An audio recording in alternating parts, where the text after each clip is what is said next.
What's up, everybody? Hope everyone is having a great evening so far.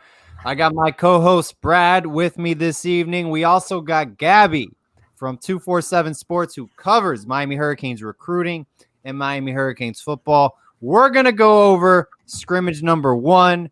We'll also get into recruiting, but there is so much to talk about when Gaby comes on. I know me and Brad have plenty to talk about regarding the scrimmage, quarterback play, all the way to safeties, special teams. We got, is it on this? Andy Borregales, the kicker from FIU, our graduate transfer, knocks 6 out of 6 extra points. It's a beautiful thing when we're No. Andres Borregales is for next class. Oh, okay. This is Andy. No, that's Andy. Andy Borregales is for next class. Oh, I got you. This is Andres. Yes. Perfect. So, Brad, man, hit it off, man. What do you want to talk about before Gaby comes on? I know there is plenty to talk about. Oh, absolutely, man. Where do we even start, man? Quarterback play. Yeah, quarterback play. I guess we can start there. Yeah, man. You obviously go with De'Aaron King. He had 4 touchdowns, I believe. Just in the minute video that Canes football dropped. First off, big shout out to Canes football. I know us Miami Hurricane fans are relentless on the timeline, and we're always asking for so much. But you guys really dropped a nice 1-minute video, man. I think you guys gave the fans just enough for us to be excited about. I know it's just our first scrimmage. We can't hype it up too much, but hey, we got what we got right now, and I think there's a lot of good things to look ahead. You got De'Aaron King, who everyone raved about. You listened to what Manny Diaz said on WQAM earlier in the morning, and he raved about De'Aaron King and how he just brought a whole different presence to the football field, a leader, something that we've all been hearing about, and now that we finally get to see it, I mean, it's wonderful to watch. I mean, that last back in touchdown throw, I don't know if you watched the minute video, Paul, of Canes football, but he threw a back end touchdown to Mike Harley, I believe, and dude, it was a dime. It was perfect. It was right on the money, and that's a throw that we've been missing a lot in Miami Hurricanes football, especially in the red zone. I'm very excited for what we have in the red zone. Mr. HD just mentioned the 6-for-6 field goals for Mr. Borregales, dude. I mean, you got the 6-for-6 extra points with the 47 or 49-yard field goal that he ended up having. That's our 2 or 3 wins from last season right there, man. So I really can't wait, man. It's going to be interesting. Oh, yeah, definitely. And by the way, Brother Jay Blaze just reminded us, rest in peace to Aubrey Hill. He went to Carroll City Senior High School down in Miami, coached at FIU, at the University of Florida, was a wide receivers coach there at Marshall. Big impact in the high school football community in Miami. You know, Cam Harris, that was his head coach in high school as well. You know, to play in a fall game, in a fall scrimmage, and hear the news 20 or 30 minutes before, like, hey, your head coach in high school passed away. I don't wish that on anyone. So definitely. And that was also Juan Borregales' coach at FIU as well, I believe. Yeah, if I'm not mistaken. So I mean, really a tragic loss in the community. So our prayers definitely go out to Mr. Hill's family. Absolutely. Which, send our condolences to them. But Brad, man, how about Jalen Knighton? I know we're kind of hopping around until Gaby comes in, but man, for a true freshman, his first scrimmage in college football at the elite Power 5 level against a very good defense that was ranked 13th in the nation total defense. In 12 carries, 120 yards.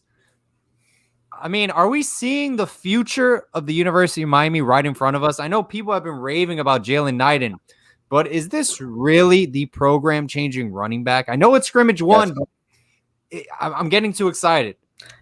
Yes, I really do. I think either last show or the show before, Steve Kim, shout out Steve Kim over at ESPN. He retweeted my tweet and kind of was like, "Hey man, I can't believe Brad is making this statement, but I think, and I still think, that Jalen Knight will end up being a top 5 running back to ever come out of the University of Miami when it's all said and done. I mean, it's a lot of expectations to put on a true freshman's shoulders, but that's a kid that, man, you've seen it from the beginning at Deerfield, man. He's built for it.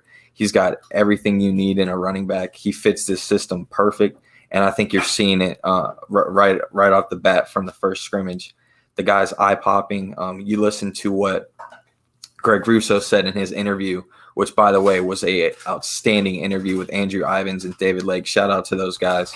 But, man, Greg Russo really put it on where he pretty much said, man, Jalen Knighton, that's a true freshman you got to watch out for. He's going to do some big things, and we're seeing it right then and there, man. It's going to be very interesting for not only him, but the other Deerfield boy, and that's Xavier Restrepo. That's another kid who I had a lot of high hopes for, and he's also putting it on first show as well. I think he had 40 or 50 receiving yards, and then he also had a 70-yard rushing touchdown off of a reverse, I believe. And he's showing it all, man. I can't wait. And that's something that I am appreciating, with this new offense. We're utilizing, the skill set that's going to make us successful in the future. I felt like Danny Enos, he did not utilize the personnel on the field. Hearing that on a reverse, Xavier Restrepo scores a 70-yard touchdown as a true freshman. I mean, that's just outstanding to me. Seeing Mike Harley get involved a lot. Yeah, two touchdowns. Don Chaney as well. I mean, I think he's understanding, the personnel that he has, the talent around him, Rhett Lashley, and how to utilize it to the max capacity. Will Mallory, again, I know he had a great spring last year with Dan Enos. I've heard it all. He's a great practice player, elite. But, like you were telling me, Brad, before the show, Gregory Rousseau interview with Gaby, it seems like he's putting it all together. He's turned the page. Obviously, I feel like personally, Will Mallory as an athlete is very elite. He can always get open. Whether he can reel the ball in and catch it and move forward, that's a question mark for me during the game, is having possession of the football. So, it is good to hear that different players, tight ends, wide receivers, and running backs are getting involved in the offense and are excelling. I mean, absolutely, man. You look at the offensive Gaby's play calling. backstage. What happened? Gaby's backstage. I'll bring him in. Yeah, man. Well, we'll talk about it right now, Gaby. Gaby, what up? Gaby, welcome to the Scoop, man. How are you doing today? And thank you so much for joining us. Absolutely, man. Thank you guys for having me. Yes, sir, fam. Yeah, man, anytime. Gaby, there's so much to talk about, man. Yeah, we got the season less than a month away. We just had our first scrimmage of the fall camp, man. What's going through your mind, man, after seeing these results of the first scrimmage? I mean, a lot of good things to obviously point out. I mean, obviously, the fact that De'Aaron King is kind of as advertised is definitely pretty huge. I know Manny Diaz seems really, really pleased about that. I almost feel like I just feel like he's just so openly excited about him, and I think that's kind of weird for him. I don't feel like he's not one of those guys that generally that kind of puts all that stuff kind of out there, and I feel like he just can't contain his excitement, and that's really telling. To me, just about that. And then you obviously see the young running backs obviously playing well. You see the receivers making plays. There's definitely a lot of things to be excited about, because you generally at this stage you see the defense way ahead of the offense, and especially now with what we've seen out of this offense, you would definitely expect the defense to be even further ahead, but that hasn't been the case. And I think you're just really seeing the Lashley effect right now. You're really seeing how him implementing this offense has really benefited, and how it really is as simple as they made it seem, because you're seeing how all these offensive players are able to catch on quickly and really put that production into practice. And I think it's been pretty big. So we'll see how it goes. It's just a scrimmage though, right? Exactly. It's just a scrimmage, but I mean this is the only football we can see right now, right? So we kind of gotta judge it based off our eyes and what we're seeing right now. And like you said, De'Aaron King is as advertised, and I think that helps a lot when you actually have a leader off the field, and now we're finally seeing it on the field where he can transition. And like I mentioned before you just came on here, man, that back throw on that, I think it's the last 10 seconds of that Canes football clip where he makes the back throw to Mike Harley. Dude, that's a throw that we've been missing for quite a while, and I'm very excited to see what Rhett Lashley brings in this red zone offense, because that is one position that Miami has always struggled in, is the red zone. Whether it's putting it in the end zone or going to what I was about to bring up with you, Gaby, is the special teams. You got a guy like Borgalis who went 6 for 6 on extra points and also hit a 47, 49-yard field goal, man. You put together what Borgalis did alone in that scrimmage, we might have just won 2 or 3 more football games last season. what's your expectations on a guy like him too?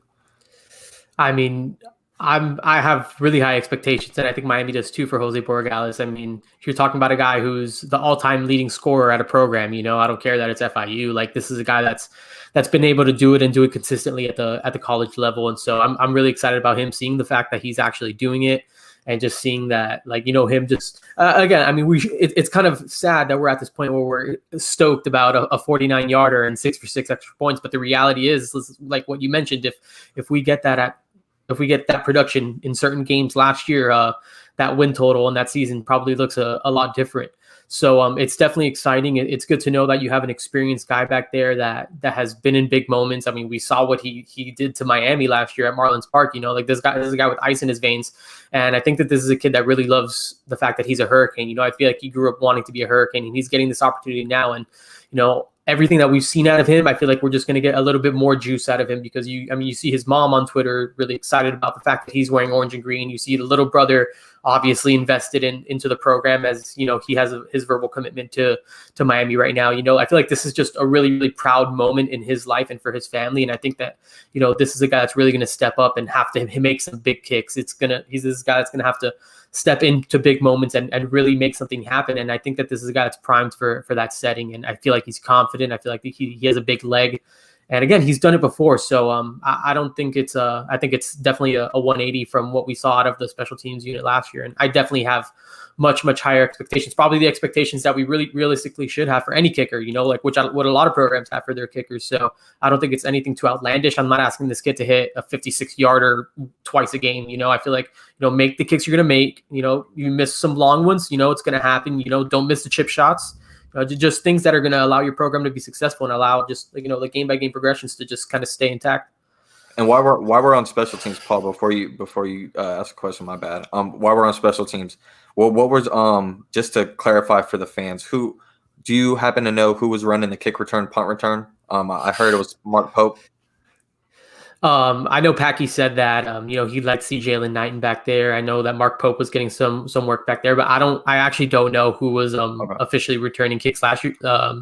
Sunday night, just because we haven't had the chance to speak to them. We just got the kind of like the general stuff. But I'm sure that information will definitely come out sooner this week. Manny is scheduled to speak tomorrow, like early afternoonish. So we should definitely get answers to those questions soon. Cool. Yeah, I mean, just to comment off of special teams, it's really an underrated unit, that the football program kind of contributes on the field. We talk about field position with punt returns and kick returns. Those 3 points, those little points that can change the outcome of a close football game, whether to take the lead or to tie the game, in overtime or end of regulation, punting the ball with field position. So just little things like that really do make an outcome with your program moving forward. Like we saw maybe against Florida and UNC, we sneak out a couple victories with special teams being on point. So special teams really is a very important part of your football program. Gaby, I want to pick your brain. I've heard N'Kosi Perry played very well during the scrimmage. Did you hear anything about Tyler Van Dyke or Peyton Matoka? Because I know all the attention is on De'Aaron King. But at the end of the day, your backup quarterback is just as important as your starting quarterback, because they can go down at any second. Yeah, sorry, I think I lost you for a second. Do you mind repeating that for me one more time? Yeah. Did any other quarterback? I know N'Kosi Perry did play very well, but did Tyler Van Dyke or Peyton Matoka play well? I know Manny Diaz. I mean, I think we all saw the video. Manny Diaz said that the game's kind of, or I think he said on Joe Rose this morning, the game kind of slowed down for Tyler Van Dyke as he kind of got going. There's not a lot of information, about, I guess, the backup quarterbacks. This is one of those situations where they kind of tell you what they want you to know. And, we were able to get that, those little nuggets out of, from what N'Kosi Perry did. But again, there's just not a lot of information. Definitely tomorrow. I think tomorrow, I'm sure those are probably going to be the questions that are going to be asked. So definitely wait on that for tomorrow. I think all that stuff will definitely come out soon. Well, as far as stats, we do know, Gaby, we do know that the Deerfield boys, like we were talking about right before you came on, man, Jalen Knighton and Xavier Restrepo, man, talk about those two kids and what you saw during them coming on to to a transition of a college atmosphere on Green Street and what they transition to and how they're actually progressing on this field, man. It seems like those are two guys that the staff have always been mentioning from day one as guys who stand out as far as a work ethic, and now we're seeing it on the field with those two guys. I think we have something special, man. Yeah, man. Jalen was a guy, like, even when he was committed back to Oklahoma, he was one of those guys that I was always like, man, like, I really wish Miami was able to like get into this one. I knew that he was going to be a guy that, if he went to one of these programs, that he was really going to do some damage. I mean, you saw the way the kid ran. Like, you can tell that he was just one of those kids that was just going to transition so flawlessly into the college game, just because, he does, like, he plays hard, he plays aggressive, he catches the ball well out of the backfield. He does so many different things well. And I think now you're starting to see that, you're starting to see that at Miami at the college level. And, this is a kid that just he's just really talented. I mean, there's really no other way to say it. I mean, this is a kid he's going to ball, he's going to get his, and, he's proven that in this offense. And you know what? There's also an opportunity here, right? Like, DJ Dallas leaving early, Cameron Harris being, the incumbent, I guess. Well, I mean, stepping into a starting role. And then after that, it's pretty much wide open. You got Robert Burns, who, hasn't really, done a whole ton. And then you got these two top freshmen, you got Chaney, you got Jalen Knight, and it's like, let him go. And these are probably the two most talented backs you have behind Cameron Harris. So why not? What I liked about it, Gabby, was I know it's just a scrimmage, but we talked about Robert Burns not getting much playing time probably that we saw, at least in stats wise. And then Cam Harris did exceptionally well. But like you said, man, it was the two freshmen, Chaney and Knighton, that stood out. And what I liked about it was I think Roman Kane, our boy Roman Kane, shout out to him. He brought up a stat earlier today that we almost hit 300 yards rushing, and we didn't even have De'Aaron King, who we also are raving about as a rusher. He didn't do much on the running the ball, as we know, but stats-wise, we're almost at 300 yards rushing. We were averaging 118 yards rushing last season, which was dead last in the ACC. So, I mean, we almost doubled in rushing just off a scrimmage. I know it's just a scrimmage, but I mean, you put together what we're averaging on the run, and then everything we're doing in the air with De'Aaron King's 4 touchdowns and 2 or 3, 4 guys getting different touchdowns as well, man.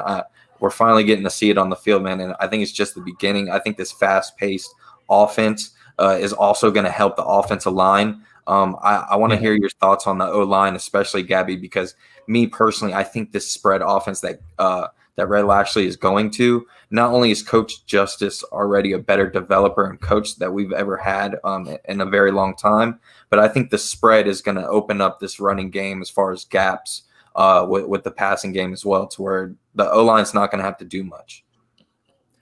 Yeah, that's definitely a good point. There's obviously there's going to be I think the time between the ball being snapped and the ball leaving De'Aaron King's hands is definitely going to shrink. With this fast-paced offense, and yeah, I do think that benefits the offensive line. You're not asking a 6'4", 250-pound left tackle to hold off Jonathan Grenard for 6 seconds. It's really just kind of snap the ball, get the play off, and go run another one. And I think that it absolutely helps. I think the experience helps. I think the fact that you're combining the fact that literally every single person comes back, plus the way that this offense is already built is kind of it's going to benefit the offensive line. It's built to help everybody. It's built to just establish dominance on offense. So I feel like it's just a perfect combination of things going on right now. Then you add in a body like Jared Williams. I had the pleasure of actually being able to watch him work out before he actually was on campus and working out with the team. And there's nobody on the offensive line that looks like Jared Williams. Like from a stature standpoint, this is a kid's a legit 6'6", 6'7", 300 pounds plus, and he moves well. And so you're definitely getting some additions, and you also have the Jalen Rivers, the Isaiah Walkers. You're building a lot behind it. Plus you're older, plus the offense. And I think that honestly, it's all just going to mix in really well. I think we're already starting to see the benefits of all that. Hey, Gabby, last year, I remember the offensive line was a big concern after the first scrimmage. How well did this offensive line protect against some of the best defensive ends in the nation? Were there a lot of sacks given up, or did they really hold their end of the bargain? Are you talking about last year? No, this starting rotation. I'm sorry. You're saying, are they going to be able to hold off some of the top defensive ends in the country? How do they match up against our defensive ends, which are comparable? Against our defensive ends. Yeah. Well, I think ultimately, I think they did a pretty good job. I mean, you look at the numbers and it shows, Derek King obviously had time to get some passes off. I think it was I don't have the numbers right in front of me. I think it was like 23, 26 passes or something. He got 27 passes off, and he wasn't necessarily hit or tagged a whole lot. So, again, we have a defensive line group that's very unique. Even without Greg Russo, this is a group of defensive linemen that are very special, especially with Jalen Phillips. I think you're just starting to see how freaky he is. But, you put Jalen Phillips on top of Jared Williams, and, that's a matchup that I feel like it maybe not 50-50, but I feel like Jared Williams can kind of hold him off there. I mean, I think he showed that he did a pretty good job holding him off there. He wasn't like all over the place. Like, you didn't hear Jalen Phillips had 19 sacks or touches or whatever like that, So I think that they probably did as good of a job as they're going to do. Again, with this fast-paced offense, I don't know how many opportunities they had to even get close to De'Ara King. No one really knows that yet. But from what I understand, the way the offense performed in general is overall getting some really high reviews. So I would assume that means that the offensive line performed well, just from me being a person that obviously wasn't there. But I think it's a good sign. I think what we're hearing is a lot of positives, and I think that it really does start on the offensive line. I think the success of the offense really is going to start and finish with the offensive line. So I think a lot of the credit probably goes to them for how the running backs ran, for how De'Ara King threw, and for some of these catches that were made. That all starts with good protection. So I think that if De'Ara King was able to put on a performance like that, then the offensive line deserves probably some credit there for sure. Yeah, absolutely. I think if Manny Diaz didn't address it after the press conference, I think it's a good sign they held their own ground. Because first scrimmage of the spring last year, I mean, the first thing he said was it needs to be addressed. So definitely is a good sign, I think. Yeah. I think the biggest sign, in my opinion, and he said it right off the bat on the Joe Rose interview in the morning, was the pre-snap penalties. We didn't have many penalties in that first scrimmage, which is something that is very eye-popping to me, because that just shows, and it's giving a testament to Rhett Lashley and everything we've been hearing this whole offseason, how easy this playbook is. Because the fact that we have no pre-snap penalties, and all these guys from the quarterback to the third-string running back, all these guys are new to this playbook. Everybody's having to learn this, and the fact that we're not having many penalties already off our first scrimmage just shows that this is going to be very, very up tempo, and you guys aren't going to be able to see much penalties on that pre-snap like we were seeing a ton of time last year. So I think that's a huge testament. And then also, we had 4 touchdowns in the air, but Manny Diaz also pointed out some of our young guys on the D-line were stepping up. Guys like Chance Williams, Cam Williams, Elijah Roberts. These are all young guys who are stepping up, who I think, all we're doing is creating depth now. We're starting to slowly create depth that is actually quality depth, and not just names on the back of a jersey. And I'm very excited for all these guys. But one guy I was really excited for, I know a few people have been mentioning him through the comments. I want to know if you have any other idea. If we do, Gaby, is that's Avonte Williams. Is he practicing? Do you know? Man, honestly, that's something I really don't. I would assume he is, because I haven't heard otherwise. But I definitely understand people being concerned about it. Obviously, because I don't know if he's come out in any photos. He hasn't really been mentioned. Really, no one's really been asked. I feel like it's not one of. I just feel like it's one of those things that hasn't really come up. It could be for whatever reason. Honestly, maybe he's still easing his way into things.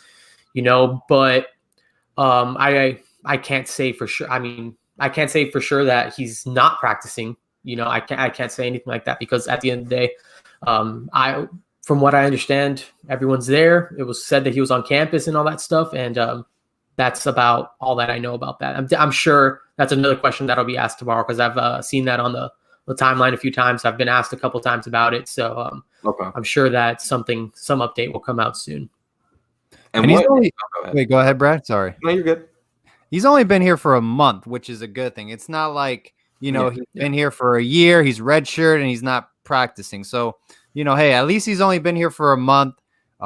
He's a little bit ahead of schedule regarding playing time. They want him to play. They've already said it in practice interviews, saying he's a great contribution to this team. He's practicing with the one. So, hey, I don't think it's anything bad. Maybe it's a minor injury per se, God forbid, that they just don't want to re-aggravate. Yeah. So they keep him out of the first scrimmage. Yeah, I honestly wouldn't. I wouldn't worry about it. If he wasn't on campus or anything, it would have come out by now. Like, I wouldn't worry about Avonte Williams. We all know what type of talent he is, and you just got to let the process play out. Gaby, I got 2 questions for you. Give me a player that you were looking forward to seeing how he did in last night's scrimmage and what you actually thought about it after. And then the next question is the same thing, but with position group. What position group did you want to see a lot from as far as expectations and what they ended up doing? Well, player-wise, I mean, I'm going to lean on somebody that I thought was really going to break out last season, and that's us. And it's somebody, again, that's getting a lot of high praise now, and that's Will Mallory. And I just think that there's so much talent there. Like, I just see him physically, and it's like, this is a guy that should be doing a lot. Like, you just watch him practice. You watch the way he goes about himself, the way he carries himself. Like, this is a talented dude that has, like, really unreal potential. Like, I seriously believe that Will Mallory is a guy that could be really, really, really good. Just as good as Brevin Jordan, honestly. I just think that the talent's there. And so I was definitely looking to see how he did yesterday, and just, the 4 catches at 71 yards. You saw that catch he made in the back of the end zone. I feel like those are steps forward. Again, like, I definitely want to see that on Saturdays, because I feel like last fall, it was kind of like the same conversation. And then, right. He had some good games. I know I can't remember which game it was specifically now that I'm, I guess, thinking about it, but I know he had a really good game last year. So I was definitely looking out for Will Mallory. And then overall, I'm probably going to give you 2 positions here, probably one on each side. I want to see how the wide receivers did, because, obviously the concerns about the offensive line. I wanted to see if D'Eriq King was even going to have a time to throw the ball. So just to hear that, Mike Harley caught 2 touchdowns, that Jeremiah Payton caught a touchdown, that the ball was moving in that way. I was definitely excited about that. And on the defensive side, I want to see linebackers, because just, that's naturally a position that I was maybe I wouldn't want to say skeptical on, but I was just kind of like, all right, like, they really got to do something here, because you're losing 2 4-year starters, and that's never easy at any position, So I definitely wanted to see how they're going to do with that. And I was really encouraged to hear about Bradley Jennings coming back. This is a guy that comes from a family of linebackers. His little brother Brandon is one of the top linebackers in the country in this 2021 cycle. So there's some good blood there. And, he's unfortunately had to go through some injuries. But, I mean, if you can take yourself all the way back to last spring, he was actually doing a really, really good job. This is a guy that was really pushing, really competing to create some quality depth. And then he unfortunately suffered that injury. So to see him bounce back is really huge. And, think Bradley Jennings is a guy that's been in this defense for like 4 years now. Like, this is a guy that knows the defense as good as anybody. There's a lot of continuity on the defensive staff. A lot of, I feel like this Bradley Jennings was one of those guys that could potentially surprise a lot of people. So I was excited to hear that he did well, and that he's doing well in general. And same with Wayman Steed. And then I was pretty encouraged by, the fact that, Corey Flagg was getting some high praise, that Tyreek Austin-Cave was getting some high praise. Those are guys that were actually missing some time in the spring due to some like lingering injuries or whatever it was. And so to see them back healthy, and to hear them getting, some recognition from the coaching staff and from Manny Diaz himself is definitely encouraging. So those are probably the 2 positions that I was kind of looking at the most. And I feel good about the way, at least just after one scrimmage, of course, how that kind of ended up playing out. Hey, Gaby, secondary, specifically cornerback play, the cornerback room, in my opinion, is very slim. I'm very worried about it numbers-wise and just experience-wise as well. How do you think they're going to handle their themselves this upcoming season? And how do you think they fared against, D'Eriq King, one of the better college quarterbacks in the nation?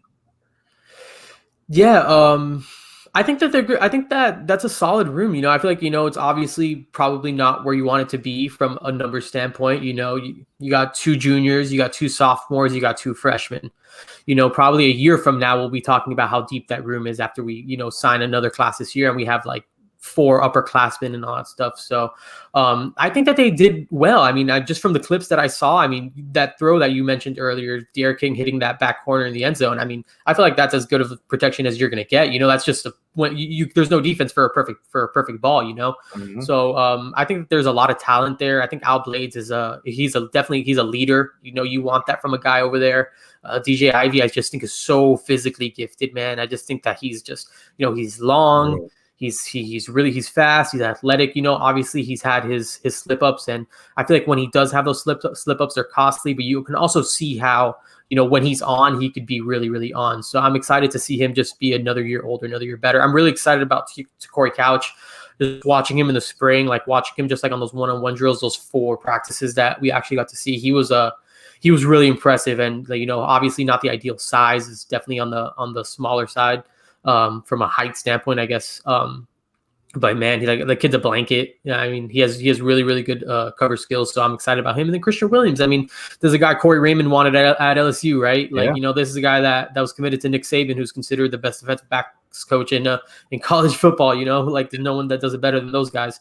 So the talent's obviously there. That was definitely a big pickup for Mike Rumpf. He was just a freshman. He's going to still be a sophomore. I feel like ideally in a perfect world, Christian Williams would be stepping into his redshirt freshman year, but he's had to contribute on special teams. But that way, he's gotten a lot of he's got a lot of experience.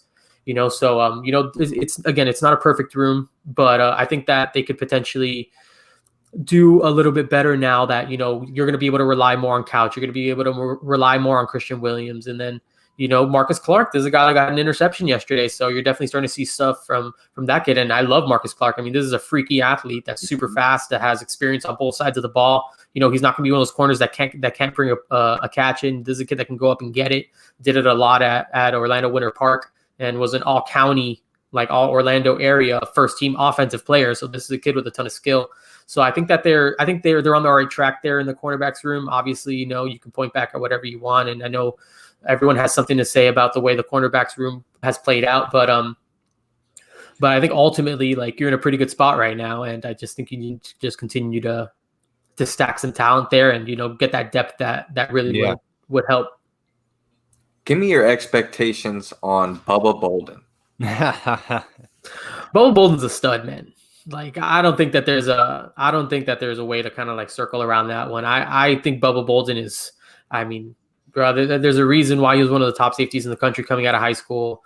This is a kid that was about to start at USC before everything that happened the way it happened, came to Miami, and I think Banda was saying it, or maybe it was Blake Baker that was saying it, that there's a guy that's been around this program for a year now. Like, this is a kid that feels comfortable in his role now. Before that devastating ankle injury, I mean, I feel like he was really starting to come in on his own as a safety. He had that big pick. He was really starting to get comfortable in that defense. And, he's bounced back from that. He's 100% ready to go. And honestly, I expect him to be really, really, really good, because I just think he's supremely talented. Like, so rangy, so long. He can drop, he can drop you, and drop you in a second. I definitely wouldn't want to come across him in the middle of the field. I think that he's just an all-around baller, and I think that Bubba Bolden is someone that's definitely going to be someone to be watching out for on the field. Gaby, man, talking about this Miami Hurricanes football team, it seems like, depth wise, we're getting there. We're at every position, we're pretty comfortable, moving forward. There's not one position where we're like, hey, man, this can get a little shady if, this person doesn't come through, we don't play well. I think we finally found our quarterback, our offensive line unit, our wide receiver core. We finally have the right offense. Where are your concerns going into the season? What are my concerns? My concerns are, I feel like, just the concerns that just, me following Miami football my whole life are just always going to be there. And that's just, losing a game that you're not supposed to lose. Absolutely. Just like having those games where on paper, Miami's winning this game. You're looking at the schedule in July, and you're saying, okay, Miami's going this and this, but then you kind of have to reevaluate and be like, okay, but which one's the one that they're going to drop? You're kind of going through it, like, which one's the one that they're going to slip up and do that. So I think that, I feel like, pound for pound, I mean, I guess you can point to, like, if I really want to get nitpicky, you can point at the defensive line. I feel like we don't have like a true like alpha at the position there. There's potential there with Nesta. Gregory Russo had a ton of good things to say about Nesta on the Through the Smoke podcast that he did with Andrew Ivins and David Lake. You've heard Blake Baker kind of talk about how no one's really been incredible, but like a lot of guys have kind of stepped up. You're talking about Jared Harrison Hunt, who's a super athletic kid with a basketball background that could probably do a lot of good things once he kind of gets up to speed. Jalar Hawley played football at one of the top programs in Georgia, that Buford school that has a ton of state championships. Like, this is a kid that is coming from a really good program. I think he could really step up. Jason Blissett, who's kind of like the tweener right now, I guess there. And then obviously offensive line. I mean, there's a bunch of, I feel like there's little things that you can point at, but I think ultimately it's going to come down to every week. Is this team going to come out ready to play? Is this team going to come out and play their best every week? Because I feel like if this team, as it is right now, comes out and plays their best brand of football, I think they're going to be pretty tough to beat. And that's not to say they're going to go undefeated. That's not to say they're going to win 11 games or 10 games and win an ACC championship. That's to say that, they can go out and take care of business against UAB. They can go to Louisville. And, there's a team that they routed last year. Everyone's talking about how Louisville's this big, bad, scary monster now. That's a game that I would expect Miami to go out there, play their best brand of football, and go get a win there. I just feel like it's games like that that you just never know. Like, I feel like you wake up on Saturday and no matter who's on the schedule, you just kind of wake up a little bit antsy, like not 100% sure that Miami's going to go out there and play that best brand of football. So I think just that consistency. Is Miami going to be Miami every single Saturday? Is probably my biggest concern, as I'm sure it's the concern of a lot of guys like you guys that have been watching Miami football your whole lives. So that's probably it for me. Mine personally, you talk about best brand of football and consistency. And as a Miami Hurricane fan, there's always like those 3 or 4 guys every single like cycle, it seems like, where we have all these expectations for them, like coming out of high school, and they never meet them.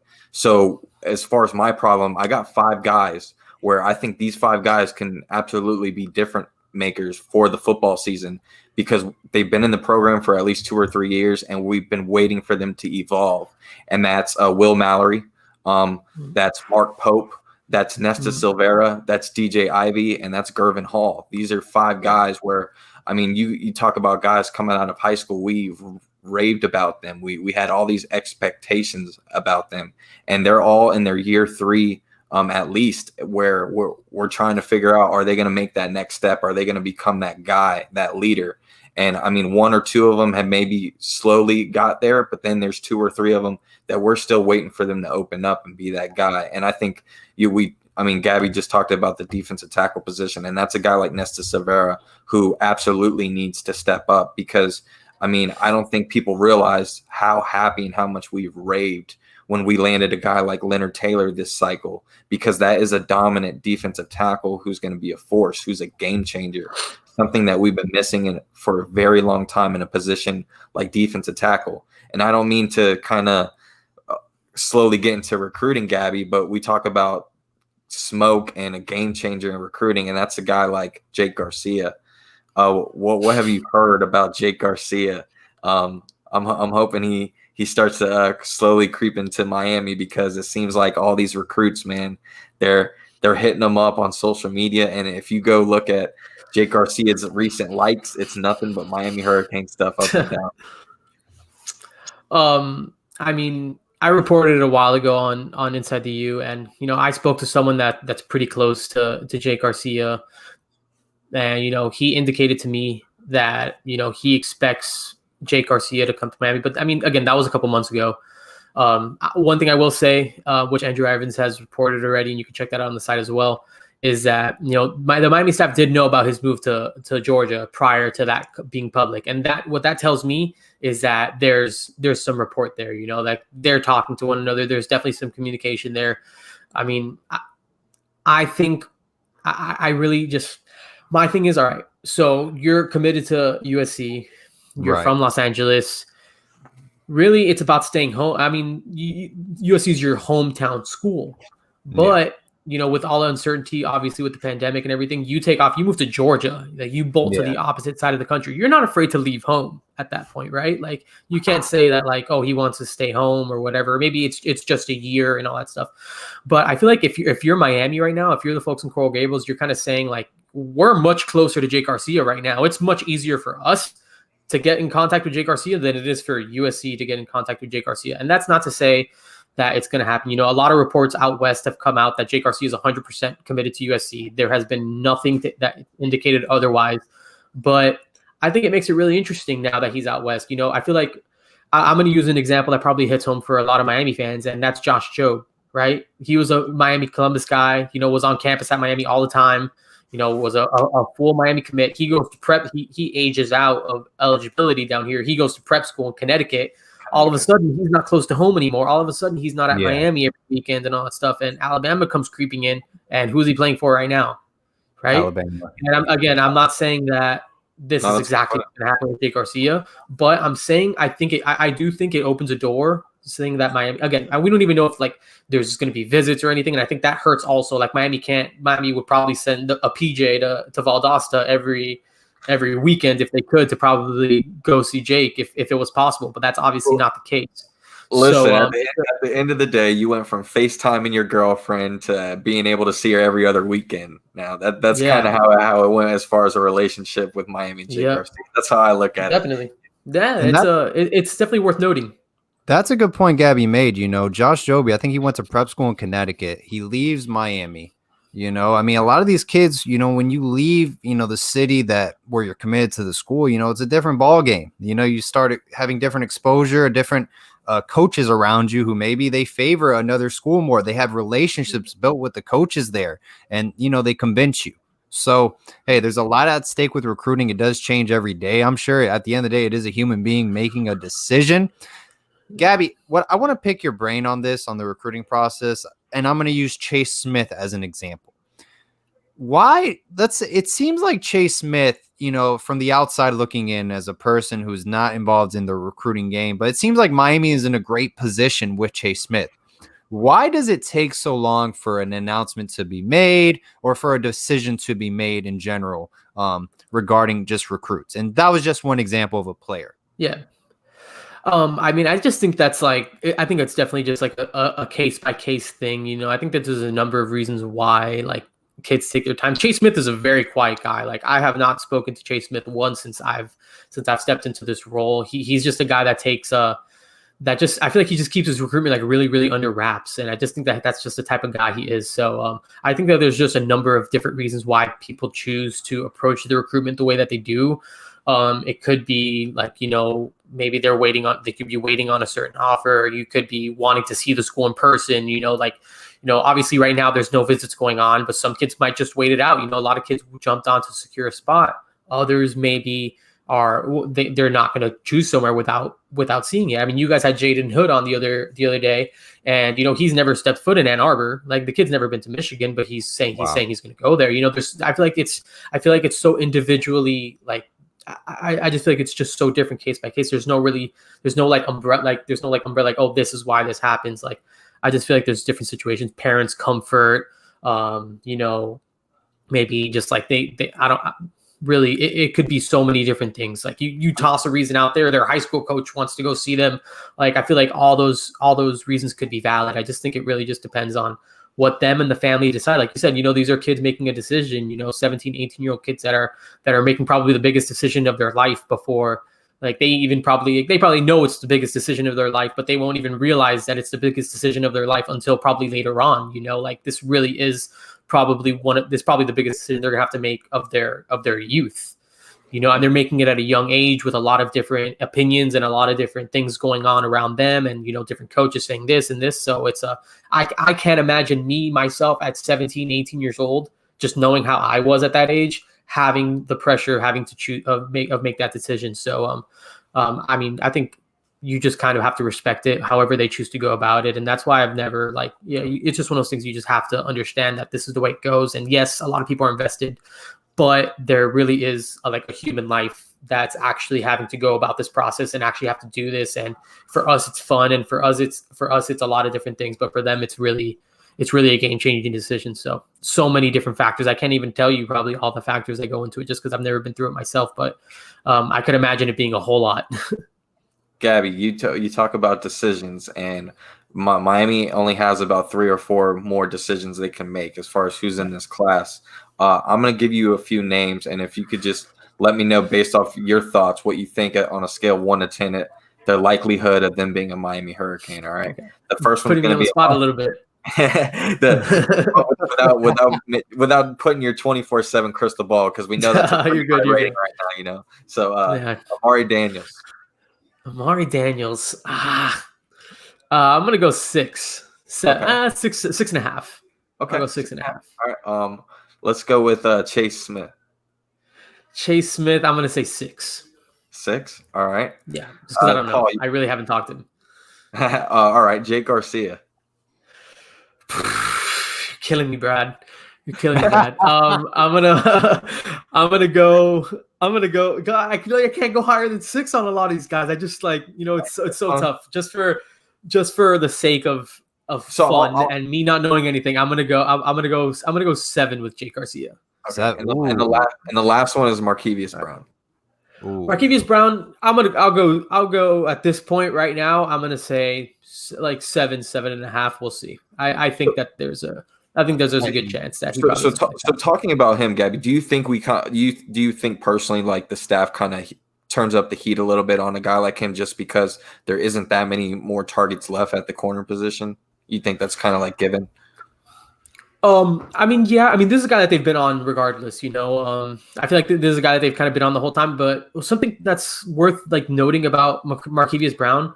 All right, so after his sophomore year at Pahokee, he transfers to IMG Academy. He sits behind Elias Ricks, who's like the top cornerback in the country last year, signed with LSU, and Legend Cavazos, who signed with Ohio State. Really, Markevious Brown doesn't have a whole lot of film. Yeah, he did make that move. But sometimes you make that move to IMG so young, and these guys are going to start bringing these rising high school seniors and stuff. These guys that they might put in front of you. So I feel like Markevious Brown is one of those guys that he's talented. He just kind of got a bad draw with kind of playing behind those guys. But again, we talk about iron sharpening iron. You can't be afraid of competition. I'm sure he got better playing under those guys, but at the end of the day, we just don't know a whole lot of what he can actually do. There's not like a plethora of tape to kind of evaluate him on. So I feel like, there is some potential there, but at the end of the day, we don't really know the type of at least I feel like the tape doesn't tell me enough for me to make like a proper evaluation. I'm sure Miami feels the same way. Yes, they like him. He's got the size, he's got the ideal stuff, but I feel like he's one of those guys that might benefit the most or potentially lose the most by if this 2020 season isn't able to get played, because I'm definitely interested to see how he performs, because he's definitely going to get some run now as a senior at IMG. Yeah, definitely. And, Gabby, are we going all in with Markevious Brown after Jason Marshall Jr., after we did not land him? It seems like he's kind of one of the last cornerback prospects we can go for, in the state of Florida per se. Are there other prospects maybe that we can kind of go after, maybe at the JUCO ranks or at the, just somewhere under the radar recruit out of state? I haven't heard anything from a JUCO standpoint. As far as the state of Florida, there really isn't. I can't say that there's a whole lot. One guy that Miami offered earlier on, I think probably April, May, I would have to go back and check, is Jensen Beach, cornerback. He's his name's he's like an athlete, defensive back. His name's Daquan Gonzalez. Oh, and okay. This is a kid that's like a do-it-all guy over there at Jensen Beach. This is a guy that really has he's really, really talented, and this is a guy that does a lot for his program. So I feel like maybe that there's a chance that Miami could potentially turn it up. I know that Andrew Ivins did a kind of a check-in with him maybe last week that you could probably go check out on the side. I know there's other schools that are talking to him. Clemson's talking to him. They haven't offered yet, but this is a guy that they have they're at least in his ear. But I think there's a really good athlete that could potentially be a name to watch down the stretch. Also, if you're talking about guys from Florida, but otherwise, Deuce Chestnut was obviously on the board. He committed to Syracuse. Yeah. And Jason Marshall, of course, that whole fiasco happened. So I think Markevious Brown's probably the name to circle right now, because Miami does want to land another corner, and I think that he probably should be the name to monitor right now. No, yeah, absolutely. And Brad, we got 11 minutes left. Gab, you want to do some Q&A with the fans? Sure. Yeah. Let's do it. Let's do it. All right. Hey, I got a question for Gabby, man. Tell me, you played baseball at Florida Christian. Good program. Program with Coach Padrone. I know all about it. How'd you strike out Clint Frazier? Oh man, this is a good story. I like this one. All right, I'll tell you a story. I was actually all right. So before I get into that, I was actually at my house. Me and Natalie were walked into my house yesterday. Later on, I spent the day at her house, and Clint Frazier was hitting for the Yankees. My dad was watching baseball, and I was like, Nat, I struck that guy out. And she goes, oh yeah, of course. I was like, Natalie, I struck that guy out. I did. I promise, I did it. It's and she half believes. She does believe me, but she always makes fun of me. But whatever. So my junior year, every spring break we went on a trip, like you said, Paul, this is Florida Christian's a program that's known for it's definitely a baseball school. It's definitely a baseball school. So every spring break we would go on a trip. My junior year, we're heading up to Atlanta to play some of the area schools, like the Atlanta area, to play some of the schools in Georgia. And, the first game we played, we made a stop in Tallahassee, played a reigning state championship team there. We beat them, went up to Georgia, and we played Loganville. It was just a school called Loganville. Honestly, none of us really knew much about it. It was just really nice school, big school, public school. And so, we have probably our number 2 on the mound. He was committed to University of North Carolina, Greensboro, finished his career at FIU. Lefty, really nice changeup. Andrew George. Okay, Andrew George. Andrew George is on the mound. He has a really nice changeup. That's his go-to pitch. This thing is just nasty. It's ridiculous how much movement that his changeup has. I think he gets through the first two batters. Their 3-hole comes up. This kid with red, long hair, puffy hair, and Padrone turns to us Ernie Padrone. He turns to us oh, this is their guy. And we're just this kid's their guy. This Clint Frazier isn't some 6'4" monster. This guy's a junior in high school, probably 5'9", 5'10"-ish, big, pretty stocky guy, but we're just who is this guy? We're cocky Miami guys, we're playing awesome. We're a good team. We're all right, yeah, whatever. This is their guy. Oh, he's committed to Georgia. Oh, he's committed to Georgia. Okay, cool. Andrew, first pitch, throws a changeup, hangs it. That ball has still not landed. I promise you that ball has still not landed. This kid hits a bomb, a bomb. So we're holy crap. Okay. So, the game ends up being it's an 8-7 game. I come in relief. I can't remember the inning it is, but I come into pitch and I see freaking Clint Frazier, still not fully aware that it's Clint Frazier, just this kid that just dropped a tank. And bro, I was just a painter, I was 81 on a good day, but I'll paint the corners, bro. And I just remember throwing a low changeup, much lower than Andrews, that hit a tank off of it. I just got a swing and a miss for strike 3. And I was so stoked. I didn't realize it until the draft. Then he goes 11th overall to the I forgot who it was. I don't think it was the Yankees. He got by the Indians. He got drafted by the Indians 11th overall.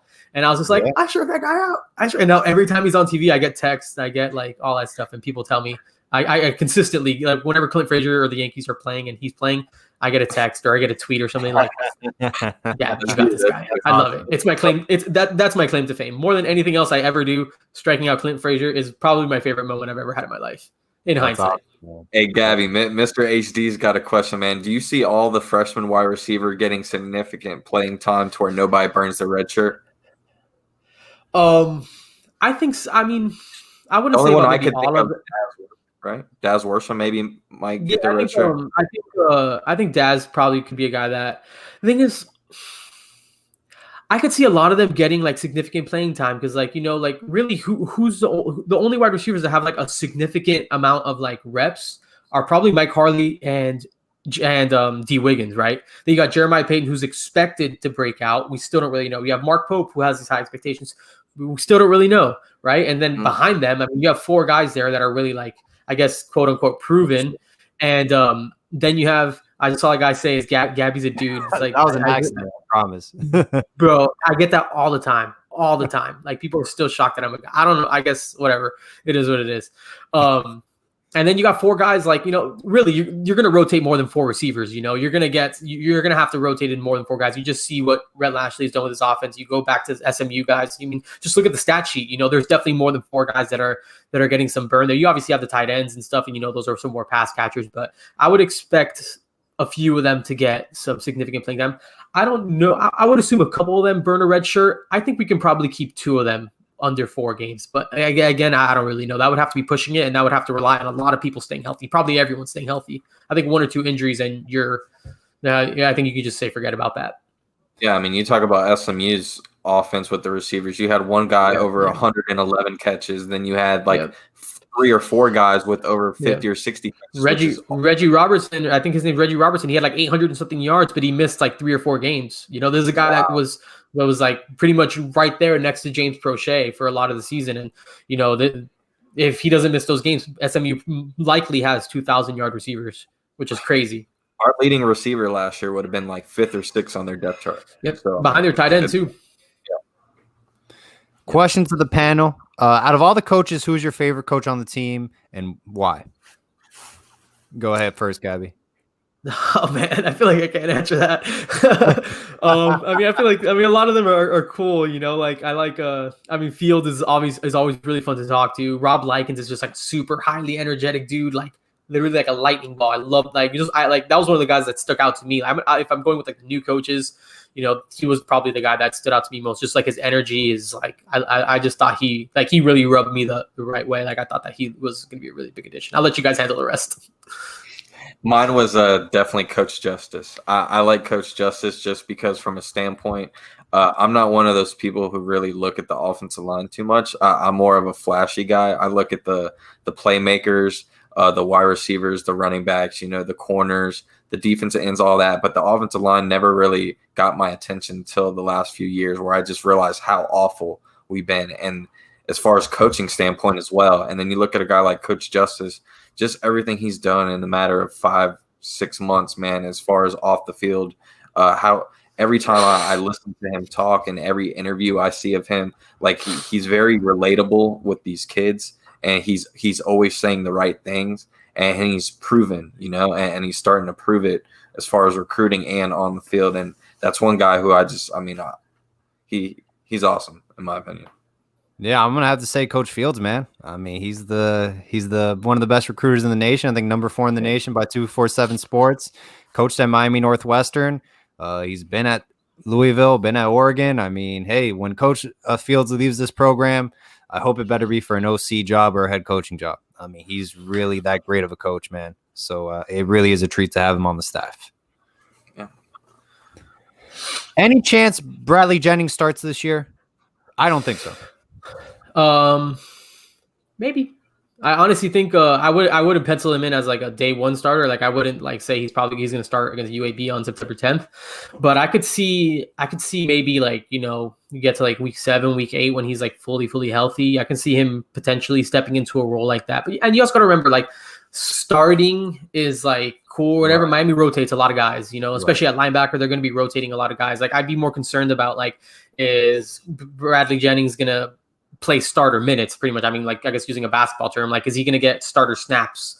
I think that's possible that he gets a workload once they kind of discover that he is actually as healthy as he seems right now, and they kind of ease him back into it, because you definitely don't want to throw him in there and then God forbid something happens. So I'm interested to see his snap count. That's what I would be more interested in than whether he actually starts or not. Special teams. I know we mentioned Mark Pope was getting a lot of action at punt return, but I also previously heard, Miami Herald was saying look out for Xavier Restrepo and Jalen Knighton, kickoff returns and punt returns. Who do you guys think will be returning punts and kickoffs for us in 2020? I'm probably going to go. I wouldn't be surprised if it's one of the freshmen. I think we've seen a lot of younger guys do it. Jalen Knighton. I could see definitely getting some run back there. I feel like Manny Diaz has been very, very adamant about playing your best players on special teams. You need to have some of those guys out there. He really preaches all 3 phases. He doesn't say okay, some of the backups can go run special teams. So I can see them putting a guy like Jayden Knighton back there, a guy like Xavier Restrepo, a guy like Marcus Clark, who has a lot of returning experience as well. I wouldn't be surprised to see any of those young guys. I would say primary. I'm gonna just throwing one out there. Just guessing honestly, because I guess none of that's really been set yet. I'm gonna go ahead and say Jalen Knighton. I think I could see Mark Pope too. I think that he's a really bouncy, twitchy guy, and if you want to win, you put noodles in. So you gotta find a way to get him confident, get him back in rhythm, and I think that maybe the return game could be one of those ways that you kind of ignite him. Yeah. I'm going to switch this question around, but the safety group, free safety, strong safety, it's so deep. Do you see any safety in the position unit move to out in the boundary or playing nickelback, perhaps playing striker as well with Amari Carter? Yeah, I mean, I think Amari Carter is one of those guys that he has already played in the box a lot. I feel like he's a guy that's kind of dropped down and has already proven that that's something that he's comfortable doing. And I think really, like, you look at a lot of these guys, I feel like a lot of these guys, I just feel like the way that this defense is kind of built, like, how they say like basketball's going like positionless, right? Like I feel like in a lot of ways, like so is this Miami Hurricanes defense. They want athletes on the field that are going to be able to make plays. So I don't think that they're going to be afraid to drop a Gervin Hall and put him in there. I don't think that they're going to be afraid to do a lot of different things like that because that's who Manny Diaz is. He's an aggressive type of guy that wants to create pressure. He wants to create mismatches. He's going to put people in positions to do a lot of different things. So I wouldn't be surprised if you see a lot of different things with the safeties and how they mix and match that up. Whether it's too high, you maybe see some one high looks. I mean, I think that there's a lot of different things that you could potentially see there. So no, I wouldn't be surprised if a number of those guys. I could see Gervin, I could see Amari Carter. I mean, we already saw Keontra Smith kind of make the transition. The Gilbert Frierson, who's kind of played all over the defensive back. Like I think that kind of shows you the model of how they want to build this defense. They want athletes there, guys that can cover, guys that can, protect the run, the guys that can get to the quarterback, the guys that can just be hybrids. And I think you're seeing that with the way they're recruiting. I think that you could see that with the way that, they're doing a lot of things, the way they're approaching this. So yeah, I think that there's a lot of different variations of things we can see with the safeties, with the defense. I was just about to say, I think that gives testament to why we recruit so many strikers, because they're able to be versatile and they're able to be plugged in at free safety, strong safety, nickel corner. I mean, so that gives testament of why guys like Avonte Williams and James Williams, and even a kid like Jalen Harrell, I got a lot of expectations for him. Maybe not first year, but down the road, I think Jalen Harrell is going to fill out well. But Gaby, one guy I in particular brought up a couple shows ago and kind of put a lot of weight on his shoulders. We've mentioned him a bunch today, but someone just brought up the question about him compared to another great Miami running back, and that's Jalen Knighton. Oh, do you think he could possibly have a Duke Johnson freshman type year? I think that Jalen Knighton has a ton of potential, man. I think that you just look at Xavier Jones's numbers. Xavier Jones was a running back at SMU last year. There's a guy that had like, I want to check. I had like 1,600 yards, like something crazy like that. Like it was close to 2,000. It was like 1,600. Yeah, or like it was ridiculous. He had 23 touchdowns. Like I feel like he had to be the guy at SMU. Like does one person have to be the guy at Miami next year? Cameron Harris has obviously been able to do a lot of things, but you also have the luxury of having a talent like Jalen Knighton, to have a talent like Don Chaney. So I mean, I could see Jalen Knighton getting some significant. I don't know if he's going to have a Duke Johnson. I mean, Duke Johnson is probably one of my all-time favorite Hurricanes. I don't know if he's going to have a Duke Johnson-esque type of year, just because I feel like there's so many different directions that this offense can go. They're not going to be like relying on Jalen Knighton, But I think that he could have a very, very impactful freshman year, so a rememberable freshman year. We're going to look back and think, man, you remember what that kid did. I could definitely see a situation where that kind of materializes. No, definitely, man. Hey, a lot of praise with Jalen Knighton. I can't wait for what the future holds for him. For sure. Gaby, last question of the night. Can we beat Clemson? Can we beat Clemson? Yeah. I don't know. Yeah. Clemson's really good. I don't know, man. Like I kind of like, just like more seriously, I guess, like kind of what I was mentioning earlier. Like I feel like if Miami plays their best brand of football, like really, like De'Aaron King is on. We're running the ball well. The offense is clicked.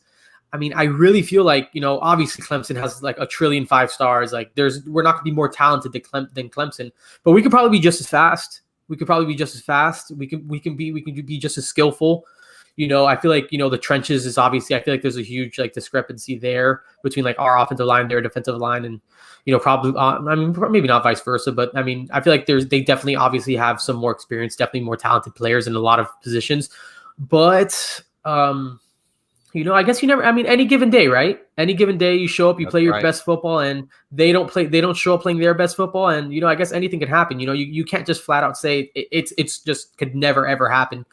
But I mean, we saw App State, Michigan a couple of years ago. What are the chances there? Who would have thought that, you know, FIU was really going to beat us? I would have loved to see the spread. I don't remember what the spread was on that game, but us coming off that huge Louisville performance, I mean, I'm sure the matchup wasn't, you know, I feel like there's a lot of things, and college football is one of the craziest sports, probably next to college basketball, with just like, you never know what could really happen. So yeah, and I'm gonna firmly say no. We're not gonna be Clemson. Like, I'm gonna pretty confidently say that, but I don't think that's a bad thing. You know, I feel like you keep the game close, you show you can stick with them, and I think that says a lot about the direction that the program's going in.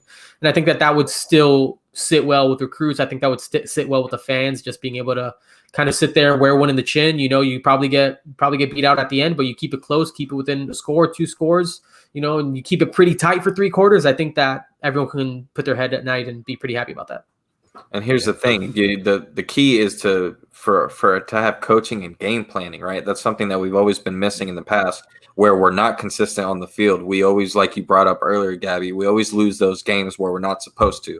Where I don't think the question is, do we beat Clemson? It's, do we have another shot at playing Clemson after the regular season? And I think that's something that we need to look for, because as long as we keep the game close with Clemson and we get to the ACC championship and we take care of business, I think that's a successful season in a lot of Cane fans' eyes, especially first new offense. You talk about, if we keep this top 25 defense along with an offense that could possibly put up 10 more points a game, you're looking at a pretty well productive team all around, where I don't see how we can lose to games that we've been losing before. Yeah, man. I think ultimately that's the goal, to just try to win as many as you can. And if you're able to get another crack at Clemson, I think ultimately that's a successful season. You know, I think especially just given the fact that it's not only the Coastal, you're not only winning the Coastal, you're like pretty much coming in second in the ACC in general, and you're looking at a conference that has Notre Dame. You know, North Carolina is obviously going to be really good. You know, Louisville's expected to be pretty good. You know, Pitt has a solid defense. You know, there's some teams this year. So to get that opportunity to be there, I think would be just a massive success for the program, especially in year 2 under Manny Diaz, considering how everything went in year 1. Well, Gabby, man, thank you so much for taking time out of your night to come on the show, man. We greatly appreciate it. We were honored. You referenced us in your article, man. We greatly appreciate that. Absolutely. Man, Gabby, all that you do with Andrew Ivins, Christopher Stock, David Lake, man, you guys are killing it on 247 Sports, man. You're the go-to site regarding Miami Hurricanes football and recruiting, man. So once again, man, thank you so much. And if I peek into college baseball for Miami Hurricanes, will you come on again? We'll talk some more baseball. Oh, absolutely. Absolutely. Yeah. I'll definitely talk some college baseball. I can talk baseball for days. I love it. Got some Marlins, shoot some heat. I'm ready to go. Hey, thank you so much, Gabby, and always. Absolutely. I love you guys. All right, Gabby. We appreciate it, man. Anytime, guys.